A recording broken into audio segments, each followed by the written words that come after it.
Goldberg's back and ready for action. We award our 2023 Busy Awards, and we make some predictions for World's End, last pay-per-view of the year, this time on Wrestling with the Business.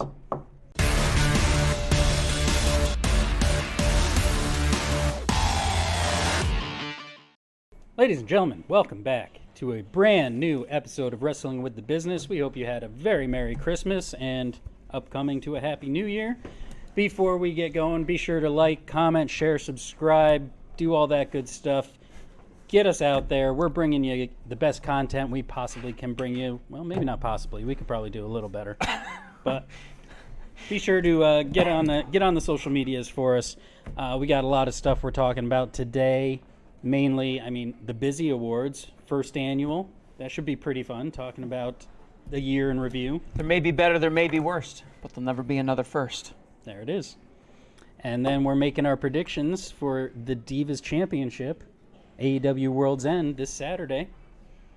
Who's going to end the year with the big belt? The big I don't know why you're looking. You're both looking at me. I fared pretty well with the AEW predictions, so So you're confident. I'm confident. All right. He's like the girl that picks the March Madness bracket based off the mascot. No. And then ends up kicking everybody's butt. In fact, Jeremy, I've done very well in the brackets, and I've won like 4 times in my Yahoo Fantasy. And out of all the ones I've done, I think I've won about 50% of them. That's pretty good, depending on how big the bracket is. But No, it's about. I normally done 10. Good thing this isn't fantasy. This is pro wrestling. Pro wrestling. That's right. Not reality, actuality. All right, so let's get into some news and rumors. There isn't too much going on, but that's fine. We're going to focus on the main points later. But you mentioned it. Goldberg is back in the news, making a name for himself yet again. Some conspiracy theorists may say he's looking to get into AEW. But he did a recent interview where he mentioned he had pitched an idea to do Sting's retirement match coming up in March. And along the way, he started talking about Vince McMahon and how, I'm trying to think of the exact wording, when he came back, he gave Vince McMahon a bunch of praise for letting him come back to the ring and wrestle in front of his wife and kid. Awesome. This was Crown Jewel you're talking about? Prior to that, Oh, okay. But then when he came in for the Saudi Arabia show and dropped the title to Roman Reigns, or did the job for Roman Reigns, he was supposed to get a retirement match in return, which he said Vince McMahon never lived up to, never honored. And then he just called Vince McMahon a piece of shit. So apparently he had COVID for Crown Jewel, and I guess he had. I couldn't really figure out by the context that I was reading. By the way he kind of explained it, he had COVID. But he didn't have it at the moment. He had it before. I think he was just out of shape. Or something. Yeah, he was out of shape, and he really didn't want to do it. And Vince made him go to and he pleaded. He goes, you know, whatever you want, we need you to do it, whatever. And I guess Goldberg said, well, I'll do it if you can give me a retirement match. When that would have been, I don't know. I don't think he really got into details from there. And then, sure, as we all know, that clearly didn't happen. This is what 2022, I think. I think so. So it was last year, and. Never happened, and he dropped the belt to Roman Reigns, and then. If he dropped the belt to Roman Reigns, that was 21. Then it's been. Was it? Yeah, it's been. I was saying as I said that, it's been a while. The belt for. But I think the article did say 2022. But now when I'm saying, I'm like, he's had both of the belts for a while. So yeah, so he lost. He gave it to Roman Reigns, and we never saw a retirement match. So yeah. I don't know the extent of that deal, but. Well, now that Vince isn't in charge, does that change the calculus at all? No. I don't think so. I see him going in AEW before doing anything with WWE again. But who knows? This is a pitch. Money's right. Yeah, this is a pitch for, we see this all the time when someone's trying to make their names relevant again. He had a podcast. You and I talked about what podcast he was on before, and who are these guys? Yeah, it's not like, really. It's one of those what, I wouldn't be surprised if his marketing guy Goldberg goes, put me on a podcast. I got some shit to say because I need to get back into the news. Just pick one. You don't know how that shit works. It's like just pick a podcast. I want to say some headlining things, and he did. He talked about how Vince McMahon's a piece of shit and how he wanted to be Sting, and that gets the buzz going. Hey, even though I might have pitched being in having the match, maybe I can somehow work myself into the match in some capacity. Hey, I'm gonna talk shit at Vince McMahon, so now AEW is gonna call me. I mean, I don't see either one really happening, but I mean, I think he's just trying to make himself relevant. If he went to AEW, would it be a retirement match? Like, if you spend your whole career... See, we've talked about before how the older guys tend not to want the belt or anything. I could see him wanting to go for the championship. He's one that I think wants to have the prestige of a title. He definitely doesn't. He doesn't seem like the kind of guy that wants to give back, as they say. He's definitely not a company man or industry guy. He has always wanted to be like the role model for the kids. That's really been his goal. A real Goldberg versus Brock Lesnar match could be interesting. Like a real... Goldberg's all about the money, and he's said that numerous times. I come back for the money. He pays me, I come back. He's like, him and Brock Lesnar are the same. Money gets him at the table. I don't think AEW's in the spot where we need to pay Goldberg a shit ton of money to come in to do what? Brock Lesnar is still a good draw. He's not the same draw that he was. He's not the same. 10 years And sometimes ago. I feel like I don't want to see the Brock that's out there now because I'm used to Brock being the kick-ass, no one can beat him. And I like that. I think Brock's done a lot for... I think he's done more for WWE and wrestling than people give him credit for. Absolutely. Sure. And the reality is, you see him now go out there and get beat up by people. It just isn't, but hey, they're going to pay him. Why not do it, But I don't think so. I mean, I think, obviously he made a name for himself in WCW, expanded that in WWE. Now, if he goes to AEW just to have 1 or 2 or 3 matches just to say goodbye, that doesn't seem like a retirement match to me. It seems like the only way he could have a retirement match would be through WWE. In WWE, yeah. Get more eyes on it. This would just would he go to, NWA, Impact? What do you, TNA? What are you going to do? Japan? Goldberg is only going... Japan back in the day. I think Goldberg's only going to 1 or 2 spots, either WWE or AEW. I don't think he's wasting time. And Tony Khan would sign him for, All In. Or something like that. Right. It would be a big headline type But, situation. if Tony Khan is desperate and needs to get some buzz going, who knows? That would put butts in seats for something like All In, for sure. That would. They could do the crown jewel type contract with him. That's kind of what it would turn into. Yeah. He only shows up on 1 or 2 big events a year, and that's it. I mean, but I don't think AEW needs him. I think they've signed plenty of people, and he'd be expensive, and I'm not sure he would outdraw his demands. And I think there's, I do think there's a reason why he said the Vince McMahon stuff. Maybe it's to try to get back in with WWE to make up for it. No, we did say that we're gonna make up for that, Goldberg. I think he wants a retirement match. It's very clear that's what he wants. And I mean, maybe he's just saying it to try to get WWE back to the table. Like, oh yeah, we do owe you that. I'm trying to think of the kind of people he could even go up against. Wardlow would be the obvious one. Title or no title. There's a lot of comparisons between Goldberg and Wardlow.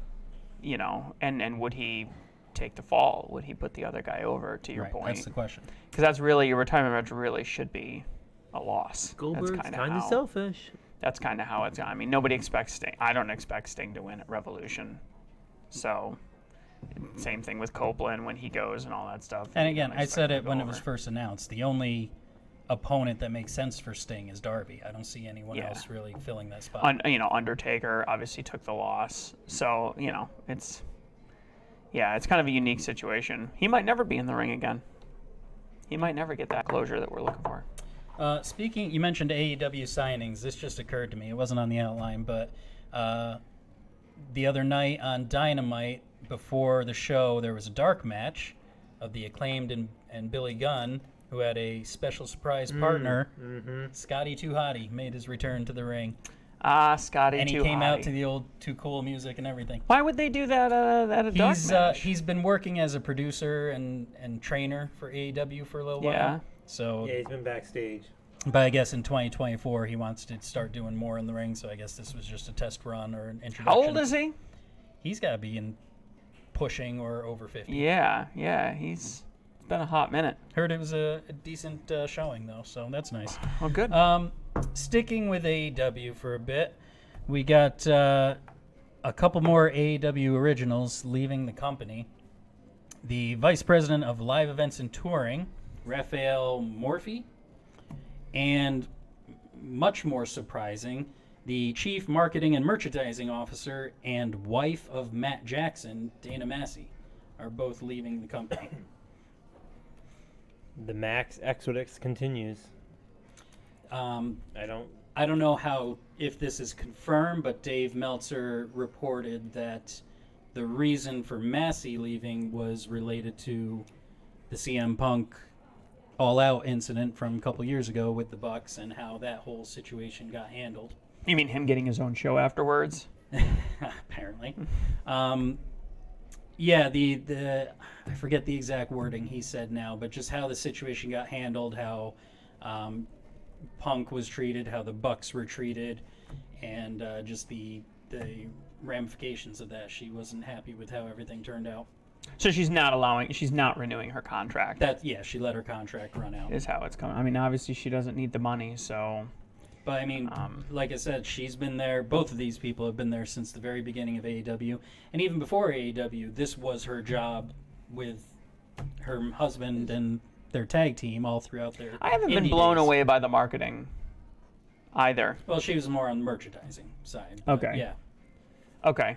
I mean, that's better than the marketing. Yeah, but the marketing, absolutely. We've been saying that forever with AEW. Yeah, they could always do better with that. The marketing's been bad. The merchandising's been better, but. I think there was even one incident they pointed to where CM Punk pointed to a T-shirt that had the wrong date and the wrong location of a pay-per-view, and kind of like saying, how could something like this happen? And she wasn't crazy about that situation either. But. So it's one of two things here, in my opinion. It's one of those things where when you start a business and you open it with all your friends and your you buddies, take who's there. Yeah. And then they realize that, it's fun we started it, but now it's kind of like they really don't know what they're doing, and you got to. It's either that, and she just doesn't know what she's doing, and it's kind of a mutual, we need to find someone who really knows how to do it, or you got to read what the headlines say, and if she's upset, this is my opinion, if she's truly upset with the CM Punk and all that situation, then you got to imagine that the Young Bucks aren't happy about it either. And it kind of goes to what I've kind of said in a couple episodes before on our show, is that I think there could be some resentment in the back a little bit. You don't know what's going on, the politics behind the scenes. They just resigned, right? A few months ago. Yeah. I mean, I think it was actually over the summer. You just don't know. I don't know. If she's leaving for that reason, I got to imagine, I don't know. Her husband doesn't think the same. I mean, Tony Khan is supposed to be this kind of thin-skinned guy, but with all these people leaving, he's been pretty professional, pretty quiet about the whole situation. It does seem like significant members of the leadership team behind the scenes are flying the coop. Ever since basically QT Marshall, I think, was the first rock that broke from the dam a couple of months ago, right? Aside from Cody Rhodes. But let's take a look at it for a minute. Vice President of Live Events and Touring. Have the arenas been completely full? Actually, they've been getting a lot better. I was going to make I'm a saying, comment but when about you look that. at the year in general, overall, when you look at, maybe Tony Khan saying we can do better. We can come up with a better type of schedule. Maybe some different venues. Maybe these people are leaving because they're not. When you look at AEW and where they're kind of going down a little bit, maybe these are some of the people that are causing that. So there could be some behind, hey, maybe Tony Khan saying we need to clean up what we're doing around here. If there's really mistakes on shirts, and you're married to the guy who I kind of started all, maybe it's time to start moving on. I don't know. I'd be interested to hear how hard he fought to keep anybody that's left so far, because I believe he fights pretty hard to keep talent. But if he didn't fight too hard to keep these people, I'd be like, eh. But again, this guy did leave, and he's the new scheduling guy for the Barclays Center. Yep. So he moved right on to something new. So maybe it's not him leaving. Sure. Because maybe he is truly just like, it's time for me to move on. So that could be. It could be a situation like QT Marshall again. They're not happy with the way the company is going. They were looking to go a different way or whatever. Yeah. Also related to the Brawl Out incident and CM Punk, the attorney for Punk and Ace Steel confirmed this week that they signed lifetime NDAs, and presumably everyone involved did. So we may never get the actual full story of what happened that night. Yeah, we could. I mean, leaks happen, right? Leaks happen, but there was some back and forth with Chris Jericho, who said I was about to bring this up. he was there and he didn't sign anything. So this is where I lose respect for Chris Jericho. Just don't say anything. Like, why are you even out there? He not only did he say that, he called the guy some kind of ass something. I forget what he called him. But it's he says that.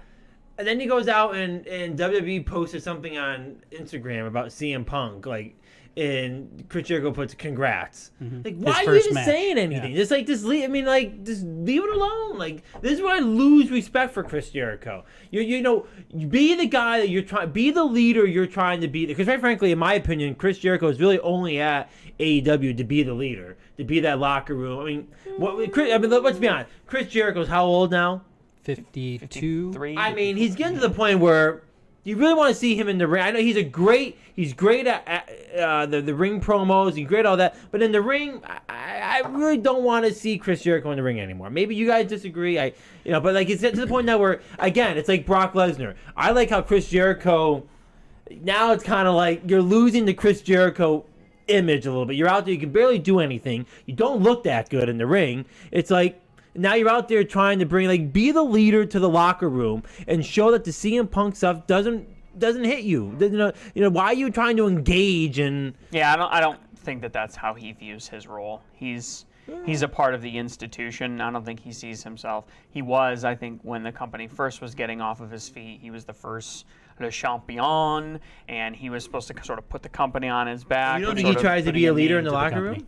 I think there was a time when he needed to do that, but I think in the last 2 years or so, we've had more veterans come in. I think Bryan Danielson more has exactly. That role. So maybe Chris Jericho's time is done. Well, no, I think he's just saying, I can be myself now. I don't feel any responsibility for the company's success anymore. I can do what I want to do creatively, and I can speak freely, and I don't have to worry about these WWE rules stipulating whether I can say shit or damn via Twitter just because I'm giving them a bad name. I can say what I want to say. So when he wants to call somebody out for being a shithead, he feels comfortable calling them out for being a shithead. At what point does he become a liability?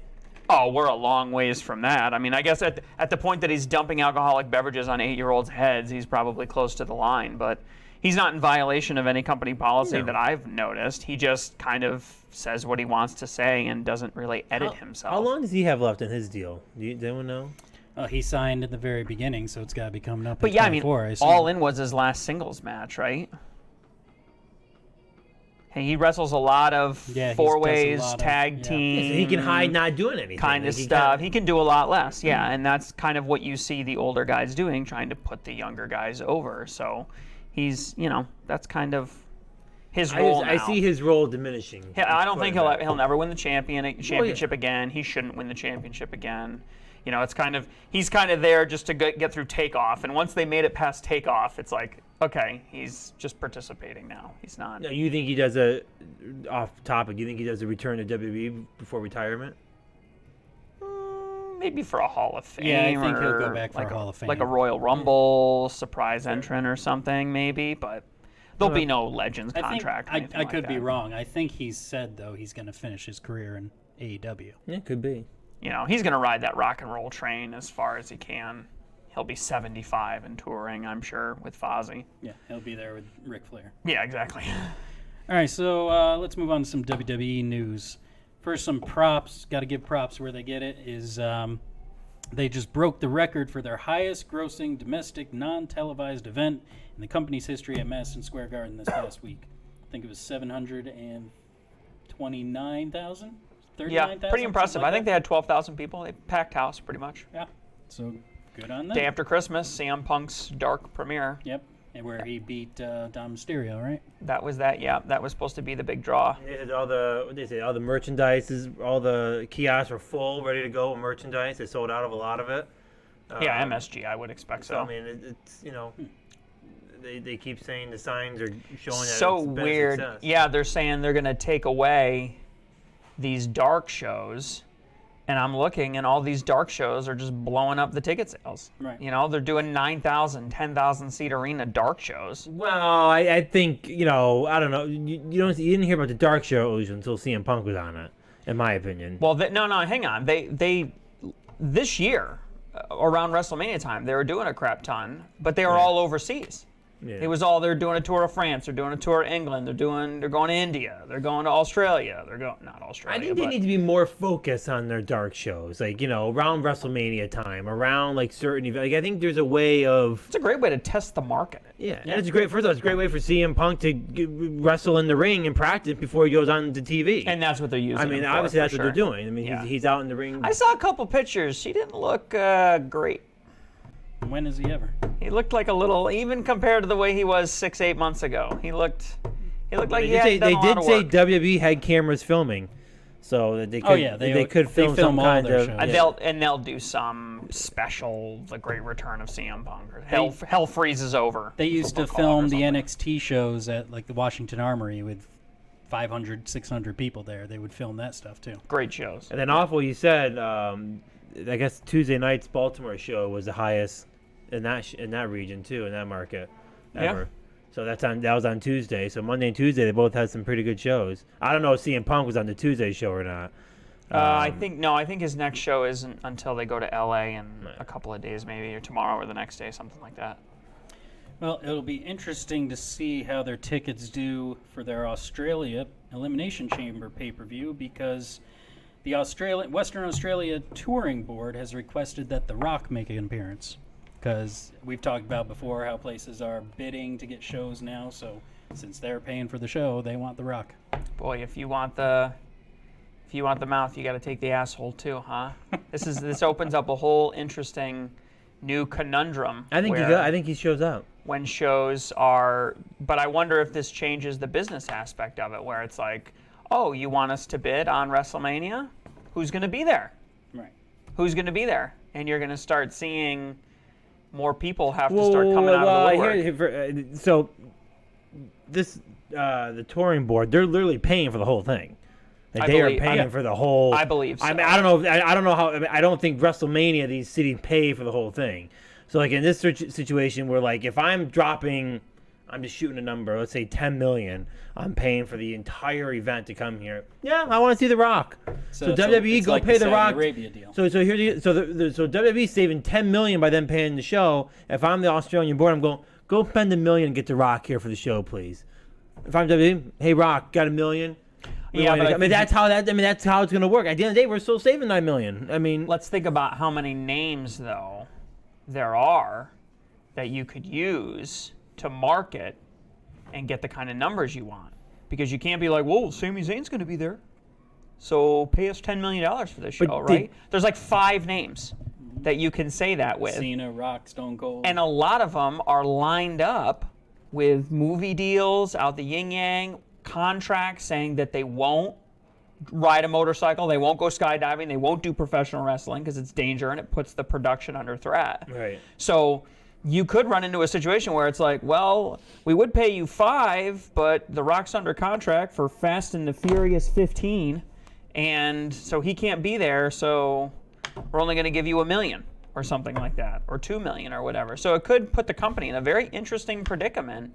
I wouldn't be surprised if you start seeing some of the older guys coming up, the Undertaker coming out of the woodwork or something like that. Yeah. In order to make something like that happen, because I think the money's going to dry up if the stars aren't there. And I think it was just an appearance, not necessarily a match or anything. Right, so, they wanted him to show up at the event. So it wouldn't interfere with, like you were saying, like the insurance that they have to do for movies. Well, I don't know. And what's a draw? Like, I don't know. I don't know how much ticket sales are or whatever, what the expectation is, but just to see him come out and shake his tongue, I don't know. I don't know if that's worth the thousands of dollars I'm sure they expect to get. Now, did you? I'm trying to find it while we were talking. Did you see the Instagram post from The Rock? No. Anything at a possible return?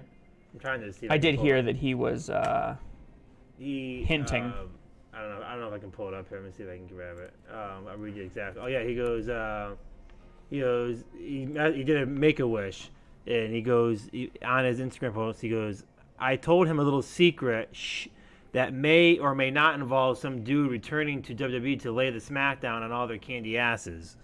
So he kind of hinted at a possible return, and this could line up a little bit with the elimination. I mean, how far is the Rock return going to go here? You know, I mean, obviously, I think we have Cody Rhodes with Roman Reigns. Like, how does that work in? Is he just showing up? I mean, he's going to bury Grayson Waller in his hometown. I mean, something like that. Yeah. I mean, or he shows up at Elimination Chamber and just beats someone up, and that's it. And it's a one-off deal. You know, beats Roman Reigns for the title.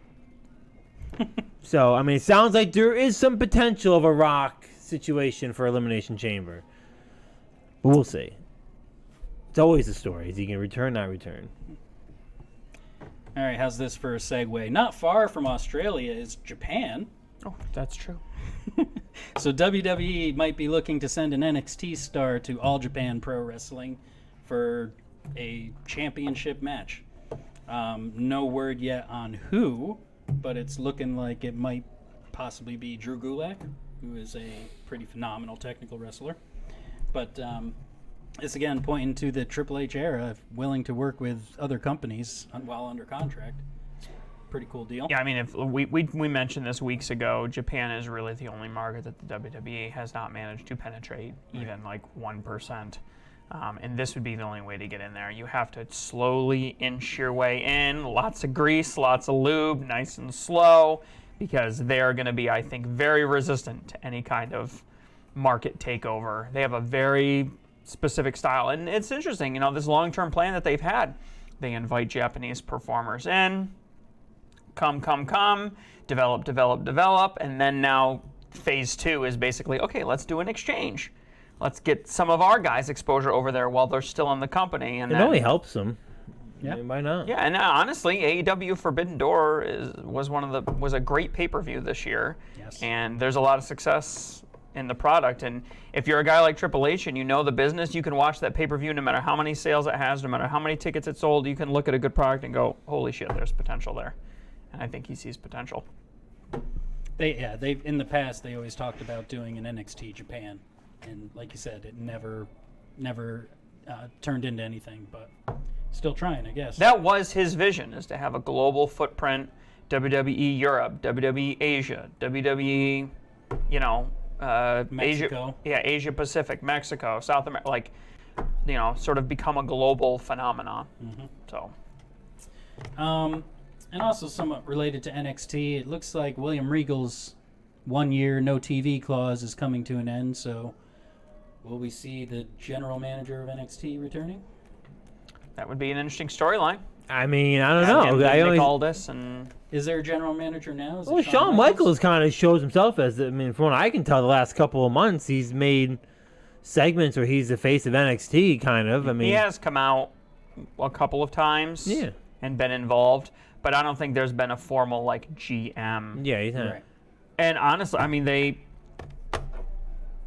were supposed to do a draft after Survivor Series. That didn't happen. I do think they make him GM. I think they make him GM, and they clearly they have GMs for Raw and SmackDown. I don't see why making one for NXT would be any different. He was always good in that role. No, guys, they're going to make him commissioner.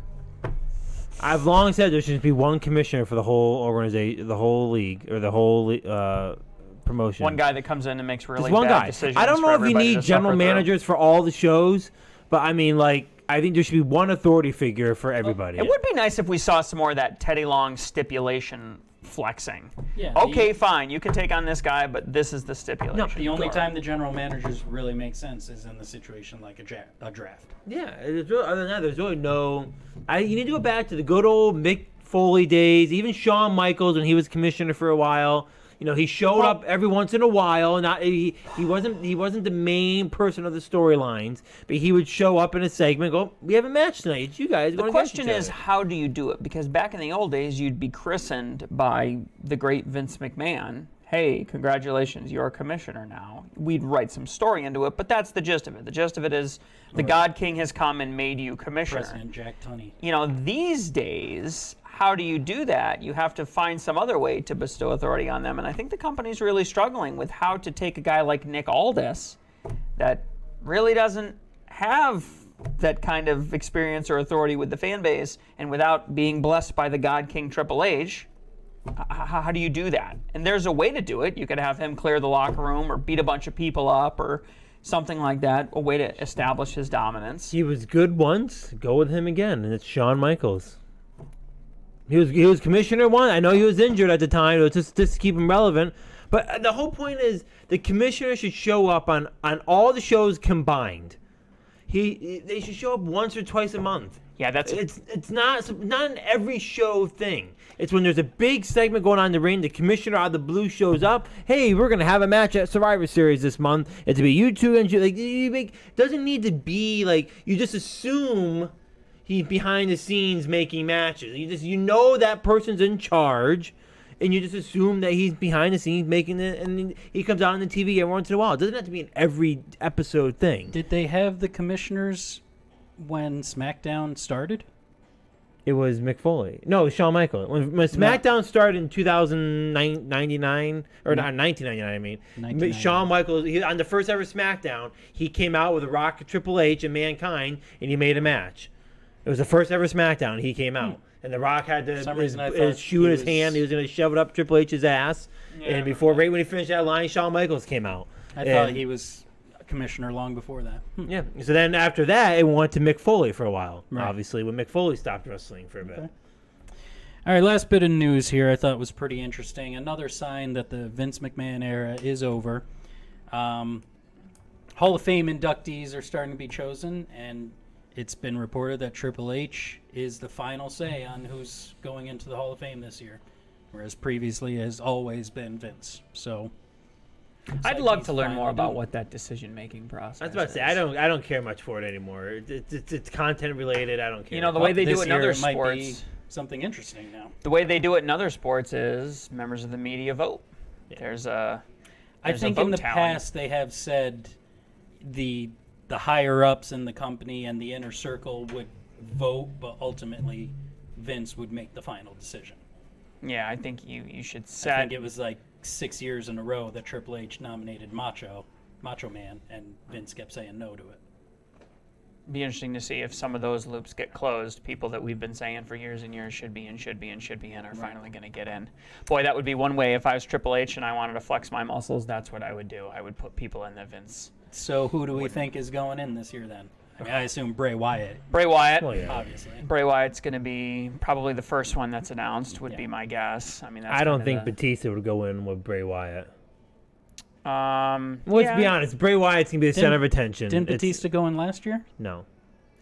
Do you think one of the Von Erichs, or maybe even Fritz Von Erich, gets in? Well, the family's already in. I don't know if any of them will go in. I mean, none of them were good enough to kind of justify on their own, except for maybe Fritz. I don't think it'll be Fritz. I'd be very surprised, unless he was already put in posthumously. With they do a whole group every year of posthumous inductions. He might already be in there. Yeah, it's getting to a point where I'd have to see a list of people that kind of aren't. That's what I'm saying. I can't even keep track of who's not on it. I think The Rock still isn't in it. You save that one for down the road. You save The Rock for a while. Is Stone Cold in it? Well, Stone Cold is, yes. Anybody that died this year that isn't already in is going to go in. I mean, there's a bunch of people that died this year, right? I mean, obviously Iron Sheik, but he's already in. Right, but he died this year. Like, if he wasn't in, he would be in. There were several people that died this year, so. But I think, it's kind of getting like, it's becoming. The real question is, because it seems like lately they've had an active roster member make the Hall of Fame, who would be in the Hall of Fame. They did Rey Mysterio in 2023, and he's still wrestling now, just signed another contract, not sure how long it is, but he's still actively wrestling, still on contract, so it's continuing into the future. So the idea of it being like, well, it's at the end of his career, or it's close to the end of his career just ended, that's kind of like a thing of the past. So I think they're just running out of people, that's why. They kind of are. I mean, when you're... I mean, usually a lot of times they've been doing it by era. So someone from the Attitude Era, someone from the Ruthless Aggression Era, somebody from WCW, or they ECW. Should drop it to 4 people. Yeah. Why they not? Don't need 8. Why not Paul Heyman? He could. If I was to pick someone on the active roster right now, or maybe they don't do categories. Did they put Vader in? Yes. A couple years ago? I think he was put in after he died. Yes, he got in. And I don't know how this works with, like, them not allowing Owen Hart to go in? Like, how does his widow That's not prevent him. them? That's his widow. She But doesn't want him in there. How does his widow stop that? If you own Well, the they Hart, They. how does that work? I'd be very surprised if they go against her will. I mean, there's- it's a respect thing. There's Eric no Bischoff.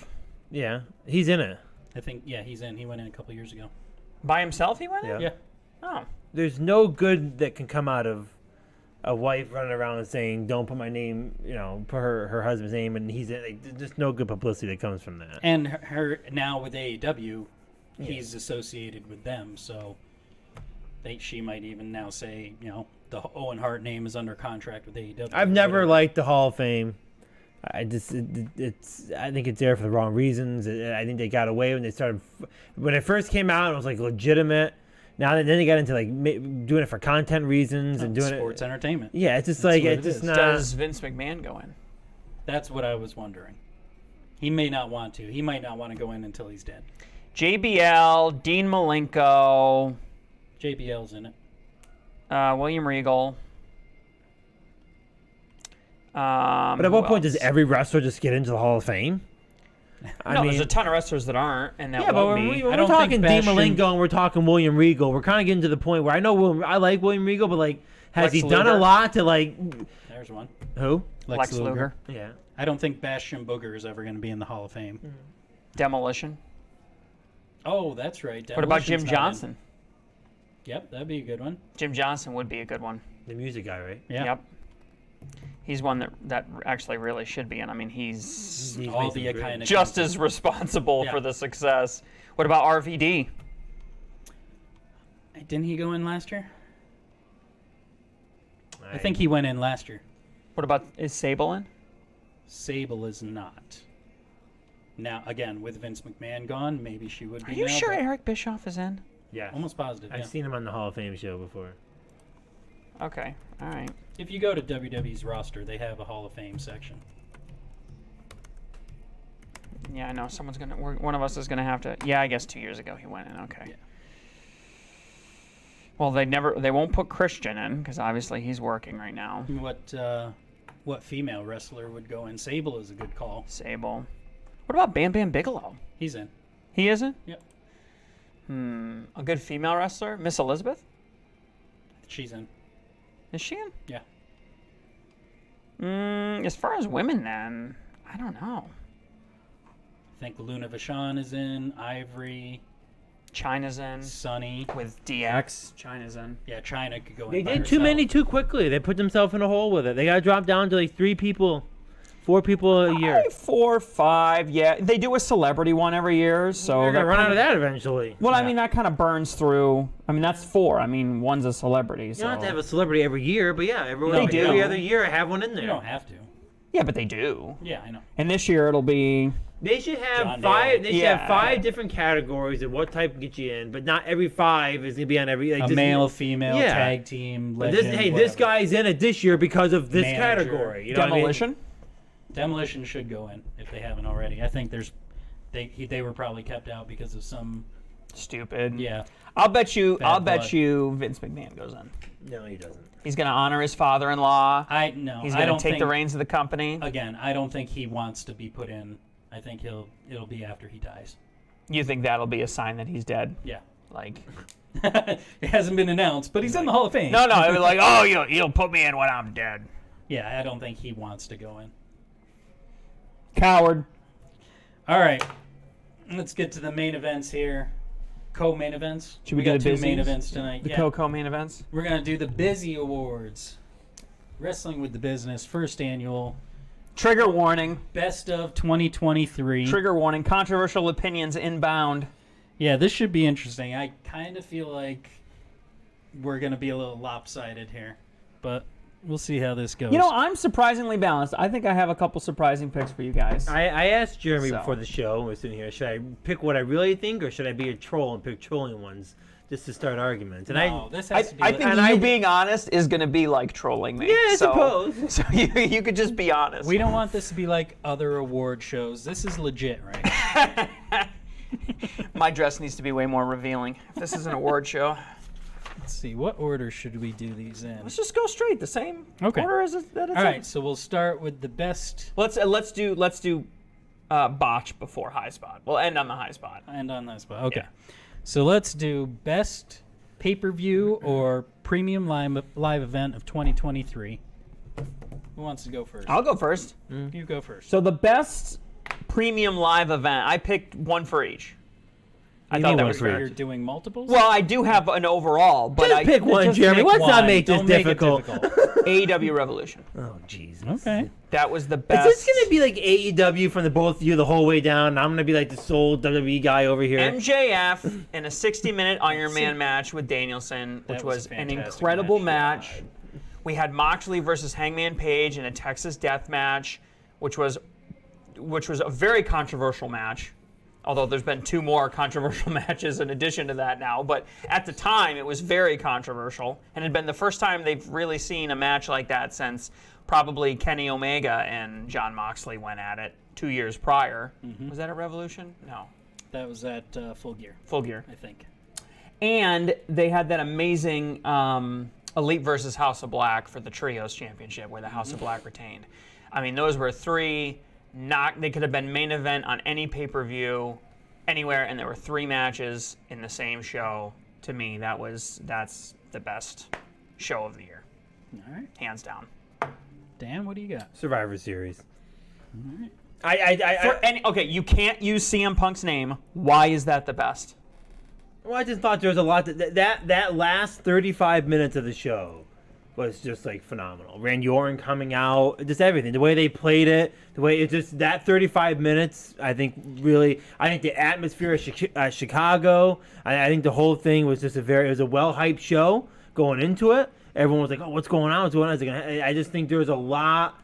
I haven't had a pay per view this year, maybe besides WrestleMania, that I was like, "Oh shit, it's on tonight." I'm not sure why. I just was just. You cannot say without seeing. I mean, CM Punk played a major part of it. But would it still be your best show of the year if CM Punk didn't come out in the last 30 seconds? Probably not. Okay. I think that played a bit. It's probably the moment of the year. That's what I'm thinking. It's as a WWE fan, I don't know how you can say that wasn't one of your favorite.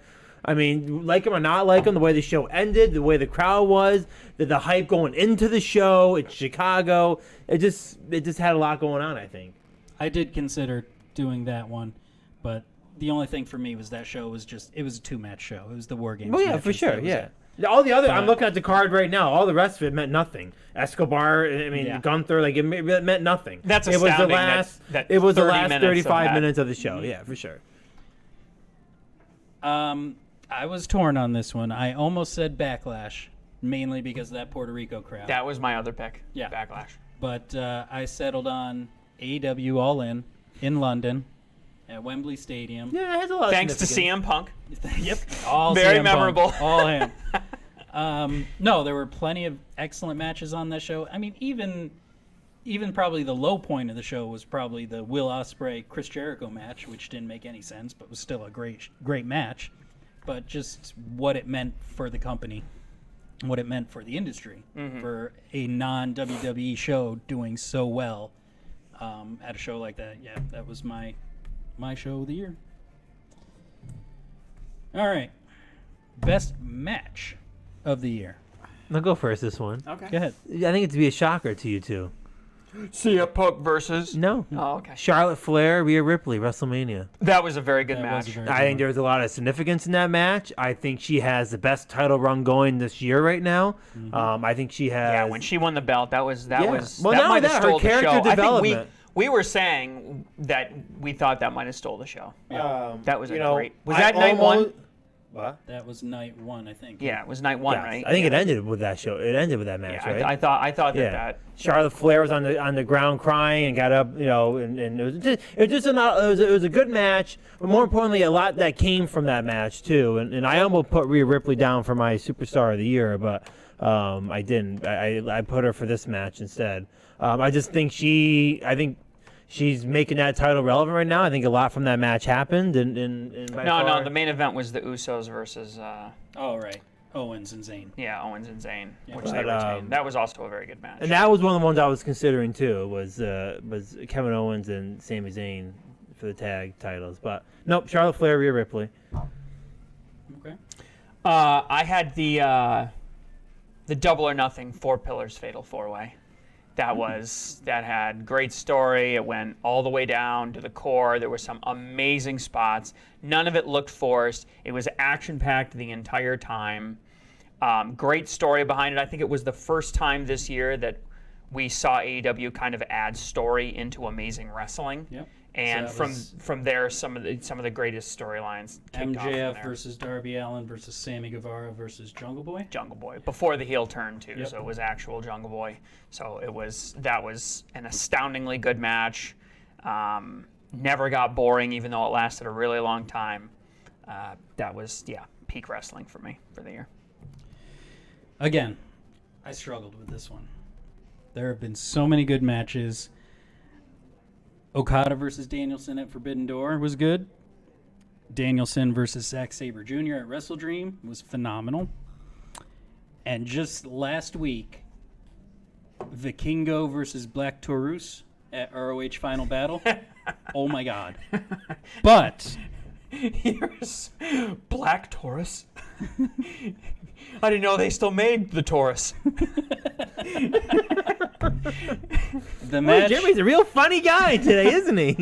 The match I picked, match of the year, was Will Ospreay versus Kenny Omega at Wrestle Kingdom 17 for the New Japan US title, all the way back in January. 17 or 18. I haven't even seen it. You gotta go back and watch this match. It is incredible. It was a very good match, yeah. Yeah. That's probably what got Ospreay the all-in contract, which is why he's at AEW now. Yep. I'm sure Kenny Omega was banging on AK's door saying, or TK's door saying, we got to get this guy now, immediately. Pay whatever. Yeah, it was incredible. Definitely go out of your way to watch all these matches. All these matches are good picks. Best storyline of the year. I think you're trying to go first. Me now. go first? All right. You're not gonna like this. I'm not sure I liked any of them so far. MJF and Adam Cole. That's fair. That's been if it were last year, I would have said the Bloodline Sami Zayn story. That was definitely the best last year. But this year, the whole MJF storyline, turning from heel to face, and then his pairing with Adam Cole, it's been the best thing on TV up until the injuries. But that's my pick. Let me kick after him because I'm going with AEW too on this one. Go ahead. I really think the Devil storyline's great. Yep. I'm very curious as to who it is. I'm almost looking every day to see if there's any new stories going on about who it could possibly be. I'm sure I'm gonna be disappointed. 100. I'm sure it'd be someone like MJF. I'm sure it'll be someone like But I'm very intrigued with this storyline. This week we found out Samoa Joe is working with the Devil. So I he really lost the Ring of Honor tag. I really think this is a good storyline going right now, and I think it's one of the best ones that AEW has done. And so I'm going with it as my for this year. I mean, the Bloodline, obviously, the Jey Uso I thought about, but I ended up going with the Devil storyline. Other than that, storyline wise, it's been kind of quiet this year. There really hasn't been any that have stood Nothing out. Stands out. Yeah. Like, oh wow, that's fantastic. Like, I mean, even CM Punk's not really a storyline. I'm not going with that. A lot of the major storylines have been sidelined by injuries. Oh no, a lot of the big storylines have been behind the scenes that aren't actually storylines. That's really what that's really what everyone's been talking about this year. Shoots, not works. Yeah. So, but I'm going with the Devil for this one. I was very close to picking the Devil. On December 31st, I might have to change my vote to the Devil. If the reveal is a really good reveal, it would definitely take the cake, but I had to go with double clothesline Bebe. I mean, that's his face turn. That was very, very good. The Bloodline after WrestleMania, the Bloodline kind of died pretty quick there, and even Paul Heyman couldn't really save it. And of course, the champion was never around anymore, right? He made a grand total of like 4 appearances since WrestleMania. So, yeah. All right. So next one I think we had down most improved, right? Did we want most improved or just overall best? I think most improved. Okay. Well, that's who improved. That's what I picked off of. Okay, me too. So I just want to make sure. So most improved wrestler, Jerry, you go first. My pick for this year, most improved wrestler, is Dominic Mysterio.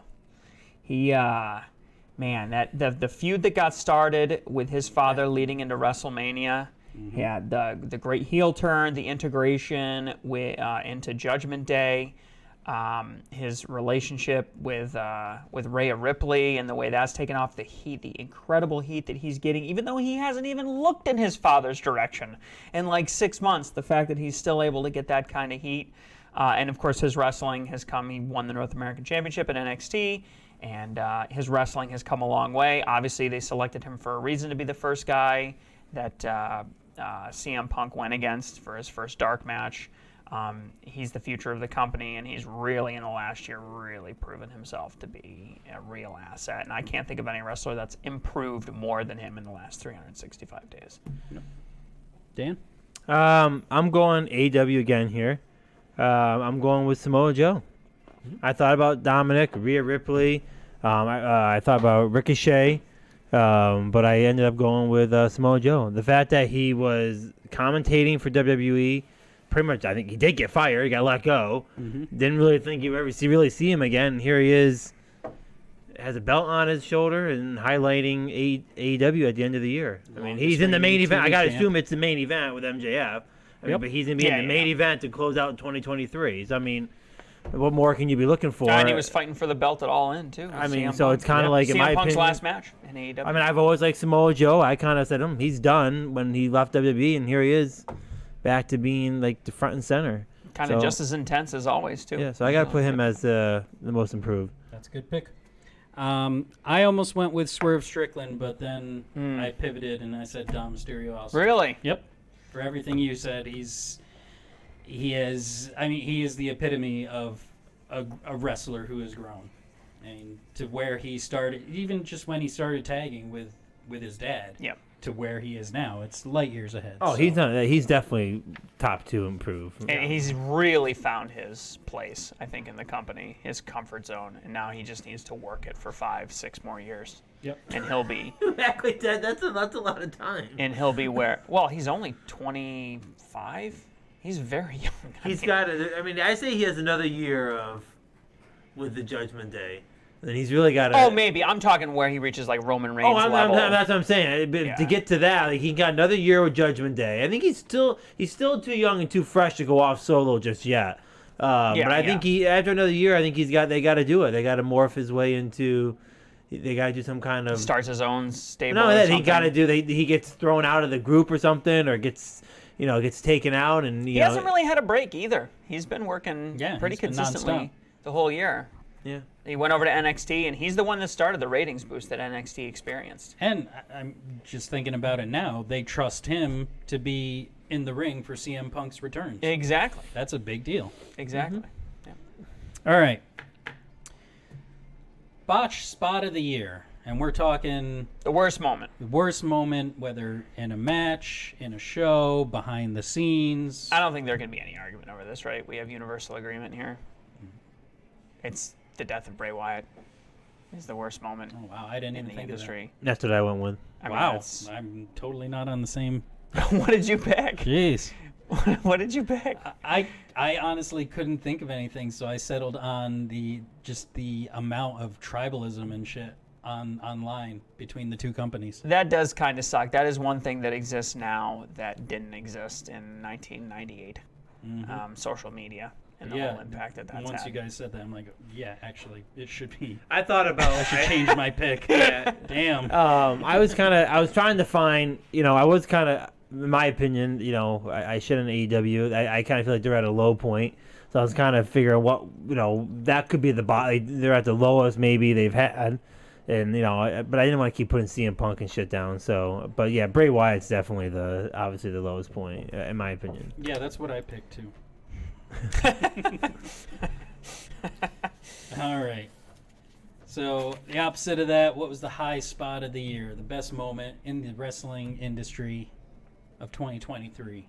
I'll go for. I'm gonna go TKO. I think for the evolution of WWE, it's huge. I think it could be the end of the Vince McMahon era that everyone's been asking for. Deep down, I think it's time to move on from Vince. I think the way it was done, I think that's what's happened. I think I'm looking forward to see what Triple H does. I mean, Hall of Fame takeover, content takeover. It's clearly Triple H is becoming the new face. And so it's not, in your opinion, it's not just sort of the financial aspect, but it represents the passing of the torch. All of it. The whole TKO thing. I mean, I think it's just good.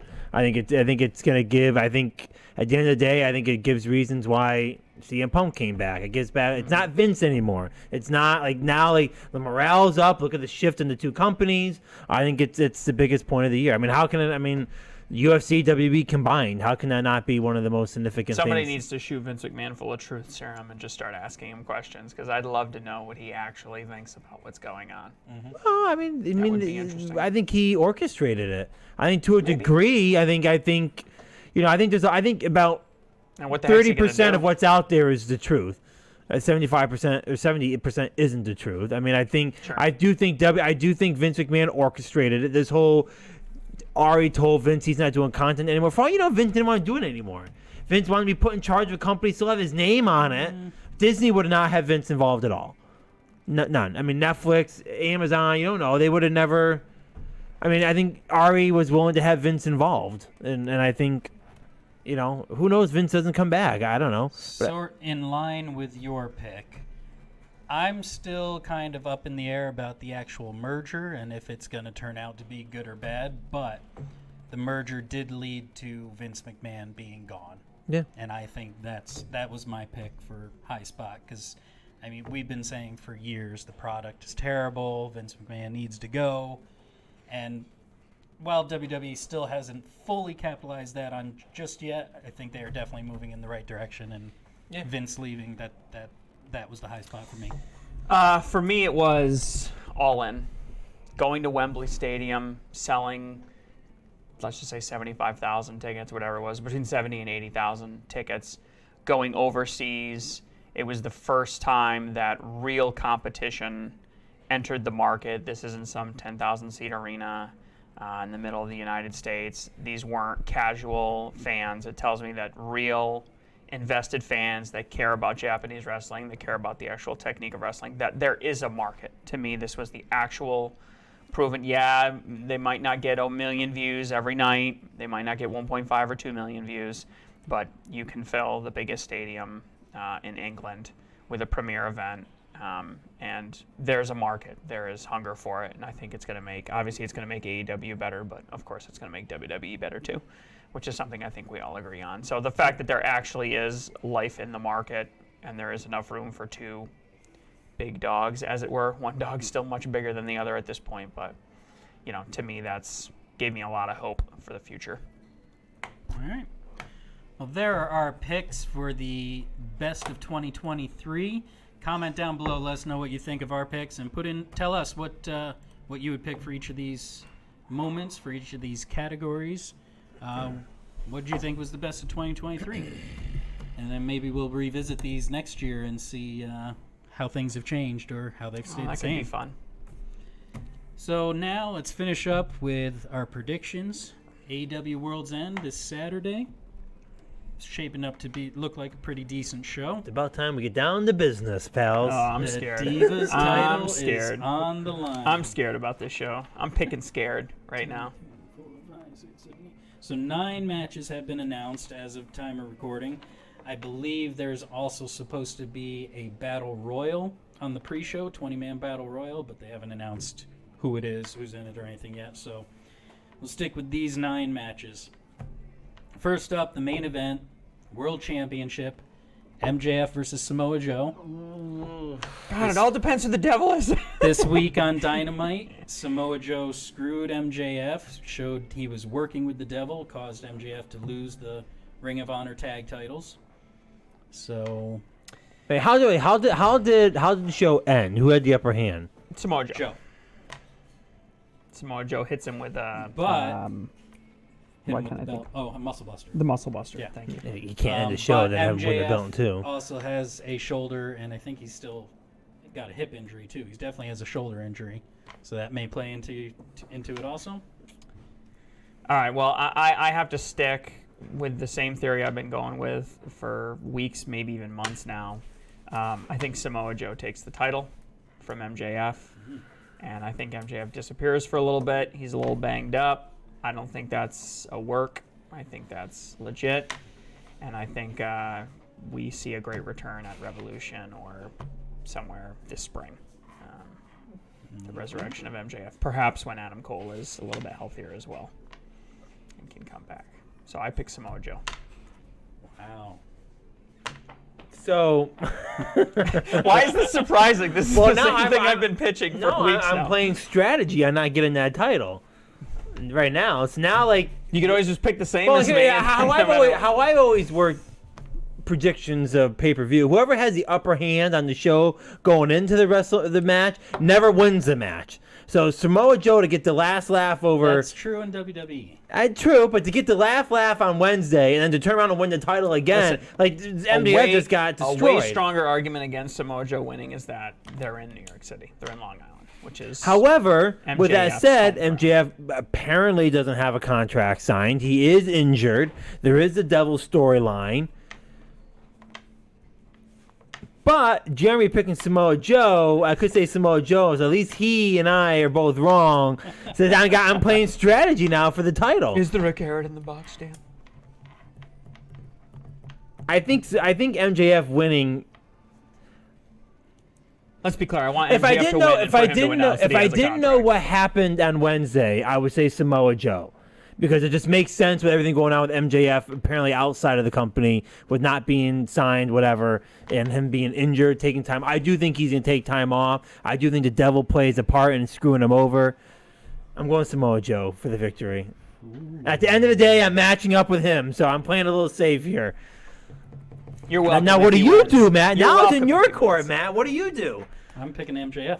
Oh, okay. This right here can decide who wins. I think maybe, yeah. I think if the devil gets revealed at the pay-per-view, it's going to be after the match, and I think MJF has to be standing in order to face the devil. Interesting. So he's going to beat Samoa Joe, and then the devil's going to reveal himself. You don't think the devil reveals himself after he sees MJF's been defeated and he can now take over? Put his arm around Samoa Joe and you can, walk but off. I don't think that's as good of a story. I'm envisioning They're both good stories, by the way. 2001 WrestleMania where Vince comes down and screws over The Rock and destroys The Rock with Stone Cold. It's Tony Khan. No. The devil's Tony Khan. And then the Rock disappeared for like 4 months and then came back. Nobody expects the Spanish Inquisition. I'm thinking a storyline here where I think the devil comes down before the match ends and screws over MJF, reveals himself after MJF is out, done, lost the belt. MJF disappears for a while and then comes back and gets the guy 3 months later, whoever it is. That's what I'm kind of envisioning here. Maybe. Could go either way. This is the one match where I honestly don't know, but okay, let's go on. I'm picking MJF. AEW Women's Championship, Timeless, Toni Storm versus Riho. Toni Storm. My pick's Toni Storm. She's on a huge push right now. Riho's not getting as much love as she deserves. She only just came back a couple weeks ago. Yep. Toni Storm. Yep, I'm going Toni too. No DQ match for the TNT Championship. Christian Cage versus tough. Adam Copeland. This one, I'll go first, just so it's not like I copied all of Jeremy's picks. But this one is tough. I really feel like they shouldn't give the belt to Adam Copeland so quickly, and that maybe there could be a little... Christian already beat him once, though. There you go, talking again. Using your logic and reason to screw with Dan. Should I just... I've already made my picks. I'm going Adam Copeland. Okay. Well, let everybody know that I'm just copying Dan. I pick Adam Copeland too. I think it's getting a little dry. The storyline's getting a little dry. We need to see something shake it up, and we need to give Copeland the title. It's losing a little momentum. You already have a different match with. You might as well pick what you want to pick. I was gonna pick Copeland, but now I'm thinking I should pick Cage. You already have one against us. All right, Copeland it is. You've convinced him. Is the TBS Championship next? TBS Championship. Julia Hart versus Abaddon. To me, this is easy. I think Julia Hart, yeah. Yep. Same. All right, so this is the new match. So this was originally supposed to be a tag match for the championship, Chris Jericho and Kenny Omega. But because of Omega's injury, or illness, I guess I should say, not an injury, They hot-shotted a storyline together and turned it into an 8-man tag on Dynamite. So it's Ricky Starks, Big Bill, Powerhouse Hobbs, and Kyle Fletcher versus Chris Jericho, Sammy Guevara, Sting, and Darby Allin. Why is this? Is it because it seems kind of cobbed together? Is that why people are hating on this match so hard? They did like... It's just to put everyone in the ring. They did 3 weeks worth of story in like a 15-minute segment. So this would be probably early show, mid card type matchup. I have a hard time imagining Sting losing. I agree. I agree. So I picked the Sting team to go over. I have a hard time imagining. Yeah, I assume Kyle Fletcher's going to take the pin. Yeah, Fletcher will take the pin. All right, on the pre-show, FTW Championship, Hook versus Wheeler Yuta. Wheeler Yuta is just the whipping boy of AEW. I don't see him winning. Well, he won the Ring of Honor Pure Championship a few weeks ago. I think Hook takes it, and I think this will be a very good match. Don't sleep on this match. Yeah, I'm saying Hook. I'm not going to lose from picking Wheeler, so I'm going to go Hook. I'm not going to lose because I picked Wheeler. I really don't know either one of them that well, so... All right. The finals for the Continental Classic, which has been a fantastic tournament. There have been several 5-star matches in this tournament. But the Gold League winner, Jon Moxley, is going against the Blue League winner, Eddie Kingston. Eddie's been on a roll. I think Eddie wins. This is going to be a bloody affair. Yes. Both of these guys have a reputation for being hardcore. I think this one's going to get color. If it doesn't, it's going to be like such a disappointment. I'm going to go Jon Moxley. Ooh. I'm going with Eddie Kingston, just for the sole reason I don't see Moxley carrying 3 belts. Yeah, this is for, what is this? This is for the Triple Crown. It's the Ring of Honor World Championship, the New Japan Strong Openweight Championship, and the new Continental Championship. Yeah, that makes me feel like Eddie's going to win even more. He already has 2 of those belts. Yeah, so. He's got the broader appeal. All right, another one that was pretty much just thrown together, but is a year-long storyline. Keith Lee versus Swerve Strickland. Whose house? Whose house? My house. Swerve's house. Swerve Strickland's going to go over. See, this is another one He's another guy that's on a roll. It's going to be a decent match. It's going to be a good match. Keith Lee's not looking. I hear more about Strickland than Keith Lee's. I'm going Strickland. I think it's Swerve's house. Pick Lee, Matt. Pick Lee. Pick Lee. Yeah, well, Lee, he likes Lee, so pick him. He wants to. I mean, I kind of see Keith Lee needs to get his revenge for a year ago against Strickland. Strickland just lost the Continental Classic, so this could be the start of a downturn for him. So that's why I'm kind of going back and forth on it. But Swerve Strickland is one of the most popular wrestlers now, even though he's a heel.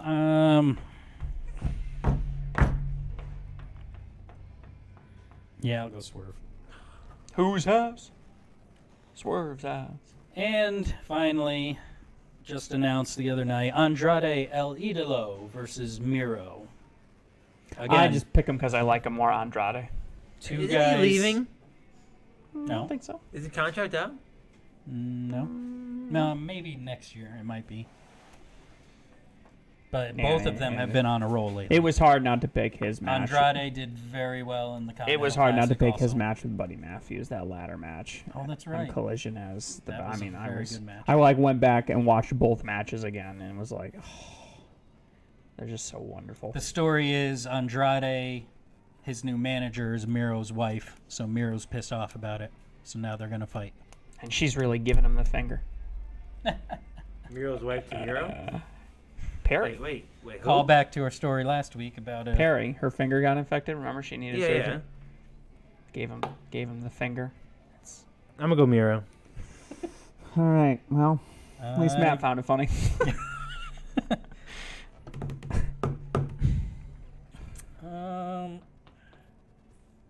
Yeah, Miro's only been doing squash matches on Collision. I don't think he's going to win this. I'm going to go with Andrade. Don't sleep on that match either, though. That's going to be a great match, absolutely. Yep, don't sleep on it. So this is going to be a great show. I mean, like I said, depending on the devil reveal, this could be the best show of the year. That is our pick. So are we doing any bonus points here? Bonus. We could guess the devil. Do you want to guess the devil? Or if the devil reveals himself? Which one? I think Tony Khan... No. Tony Khan said on the media call that we're going to figure out who the devil is. Oh, really? He said that on the media call this morning. Okay. So I think that's a given. But I don't know. If I could not put any money on the line for it and just guess... If you're guessing, you got to put money on it. Yeah, then I'm going to... Because I don't even have a vague guess. It could literally be anybody. Well, the problem is I don't want to... I don't want to vote. I don't think it's. I think it's somebody new. I think it's a reveal. It's a new. Okay, no. How can we add a category and we each put a suggestion and one of us gets it? We get the points. We don't lose points, but if we get it, you get points. We've always lost points before. Yeah, but this is a little different. I think it's not a little different. It's but a it bonus. is. But this is gonna happen. So what we should add that in here? I mean, it's Tony Khan, so at the same time, he could change his mind right now, and it doesn't happen. I mean, he is known for his last second changes. I think honestly, if MJF does lose, we're not gonna find out who the devil is. I think even then it gets revealed, and it's a legend or somebody that comes out that we totally wouldn't expect. Kevin Nash or somebody. Kevin Nash. Come on, Jeremy. No. It's not Kevin Nash, but it's somebody in that How long same is Adam vein. Cole out for? Somebody in that same. It's not Adam Cole. It's not Adam Cole. That'd be great to the storyline. It's not. It'd be fantastic. It's not Adam Cole. It's Britt Baker. It's not Adam Cole. That's why I don't think it's. Maybe Wardlow. Has there been any footage of the devil that makes it look like it's a female? No. So why would you think it's Britt Baker? Because it's just a body. Yeah. It's just a. Could be Jamie. It's almost like it's fictional. It's almost like it. I do think it's a man. I don't think it's a woman. Because this is somebody that's going to have a showdown. It's MJF's ex-fiancée. There you go. Yeah. All right. So are we going to do a bonus? I say no. Okay. I vote against. Wow. Jeremy doesn't want to lose, and he doesn't want to. Where's the fun in that? It's the best storyline of the season. You don't want to lose any either. No. I want to pick. I don't think we should lose points because of it. Just say it instead of making it an official pick. Just I think it's Adam Cole. You think it's Adam Cole? I think it's fantastic. If he's well enough to get around, it doesn't mean he needs to wrestle. He could be on TV. And then you got the follow-up question of well, who are all the henchmen that are out? It must be a stable. What are the bonus points here? There must be a stable. You choose. It's a gamble. Is there any way it could be like House of Black? Obviously, you would see the tattoos and stuff. It's gonna be something significant to MJF. That's been the implication. It's gotta be somebody that's gonna have a storyline with MJ. I'm thinking it's Adam Cole. By the time he's healed, MJF is healed. They're both back in the ring at the same time. It's a classic. That was supposed to be the storyline, them against each other for a while. That would make a hard charge for the best storyline of 2024 already. I mean, if Adam Cole comes out and pulls his mat, if it's Adam Cole and he's standing above, I mean, that's just like... Hell, make it interesting. 3 points on Adam Cole. Let's go. Wow.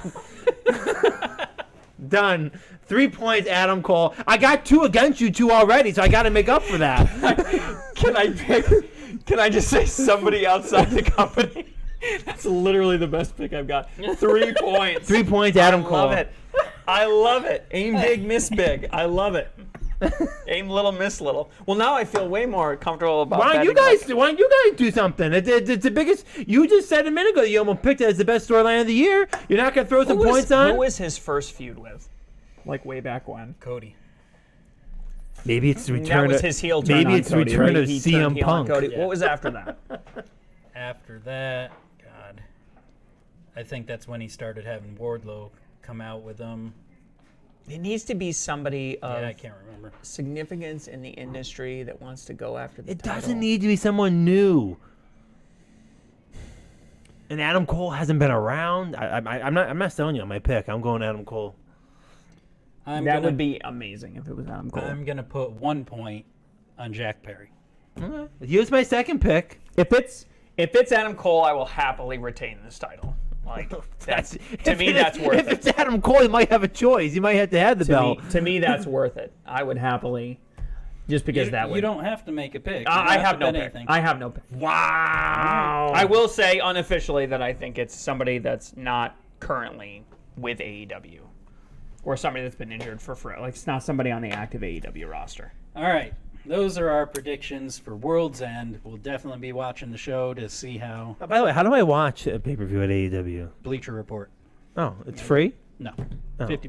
$50. PPV. The old school style. Pay-per-view. Yep. Wow. I know you've been so used to PLEs, you've forgotten. But Well, we can watch it here on the big screen. watch it with us. Let us know. Please like, comment, When is it, share, Saturday subscribe. night? Tell us Comment. Yep. who are your picks. Who do you think the devil Yes, is? These are very definitely. important, pressing questions. I think if it is Adam Perry or Adam Cole, this will be the best pay-per-view of the year, hands down. Before we go, I forgot to plug earlier. Falls Count Anywhere. Yes. Dropping on Monday, New Year's Day. This one's going to be a good episode. Jared and I went and saw The Iron Claw, the movie about the Von Erich family, and we're going to be reviewing that. It was good. Spoilers, it was a good show. Excellent. Good movie. Excellent movie. But definitely check that out. Dropping on Monday. In the meantime, in between time, you keep watching. We'll keep wrestling with business.